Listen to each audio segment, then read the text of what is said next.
afternoon, and thanks for joining us. New this midday, Governor Kristi Noem will soon be headed back to Texas. Noem, Iowa Governor Kim Reynolds, and Nebraska Governor Jim Pillen are going to Texas. They're joining Governor Greg Abbott and 12 other governors from across the U.S. They're expected to hold a news conference in Eagle Pass on Sunday. Iowa Governor Reynolds' office said that in a statement that the conference is in response to President Biden's reckless open border policies. Stay with KELOLAND online and on air as we continue to follow this story.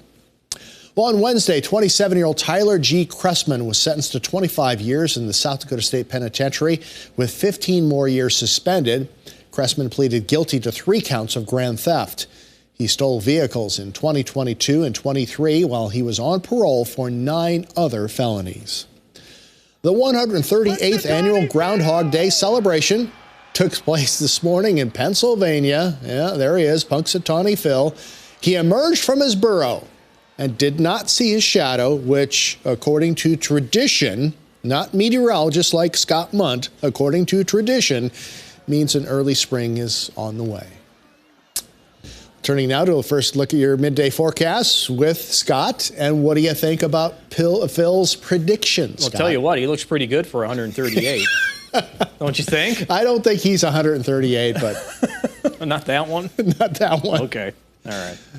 Well, we'll see. You know, for some of us, it already may feel like spring. We've had temperatures well above average, 50s and 60s found across western South Dakota. You know what? Nothing like that for today, as we have a lot of cloud cover covering central and eastern KELOLAND. If you don't have the clouds, you probably have some fog. You can see some of that with our Rapid City live cam. Thick fog in Pierre yet again, as we have some of the visibility less than a quarter of a mile coming in for many locations in western central and south central South Dakota. We're at a mile in Sioux Falls, 4 miles in Huron, less than a half mile in Yankton. So dense fog advisories continue western central and eastern and southeastern South Dakota. And of course, they do stretch into Minnesota and Iowa. Numbers right now are in the 30s. We have 37 degrees in Sioux Falls, 36 in Mitchell, 35 in Yankton and Brookings, currently 37 in Huron and Aberdeen, 33 in Watertown. Pierre's coming in with a temperature of 34, and we have 32 in Rapid City. Winds are from the east. You know, when we have easterly winds, when we have snow on the ground, that's a good recipe to see the fog. And that's what we do have across much of KELOLAND. The only exception may be parts of northeastern South Dakota, in and around Aberdeen, but they'll deal with cloudy skies today. We'll try to hit the 40s, low maybe the middle 40s in the forecast for today, tonight. It looks like temperatures only falling to the 30s. And for tomorrow, you can expect numbers in the 40s with another day with mostly cloudy skies and easterly winds. I'll have more details on your forecast coming up. Thank you, Scott. Well, the National Pheasant Fest and Quail Classic is set to make its first appearance in Sioux Falls since 2018. The 3-day event starts March 1st at the Premier Center, the Convention Center, and at the arena, all 3. It includes a long list of vendors and seminars. The CEO of Experience Sioux Falls says Pheasant Fest will bring in tens of thousands of people.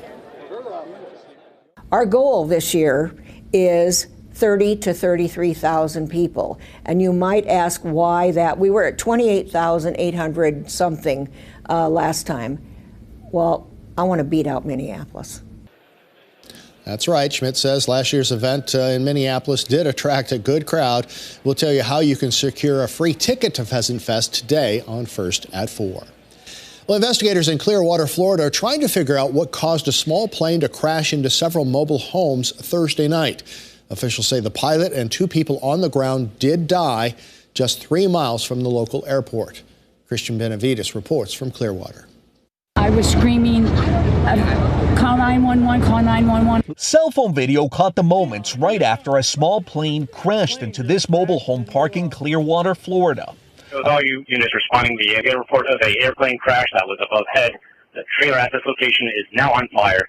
We're in the process of working through with FAA and NTSB to identify the aircraft as well as the pilot. Flight reports show the Beechcraft 35 Bonanza left from Vero Beach Regional at 6:08 p.m. en route to Clearwater Air Park. But less than 1 hour after takeoff, the pilot reported engine failure, and Clearwater's fire chief said shortly before coming down, the pilot was heard saying, "Mayday, mayday, mayday."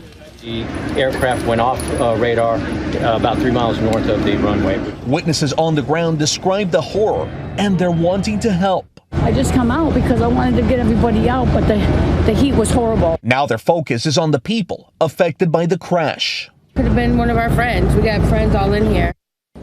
We're about less than a football field away from that crash site, and you can still smell the smoke even a day after this happened. The NTSB at this point still looking into what led that pilot to make the Mayday call. The victim's identity has not yet been released. Christian Benavides, CBS News, Clearwater, Florida. Residents say the explosion shook the entire neighborhood.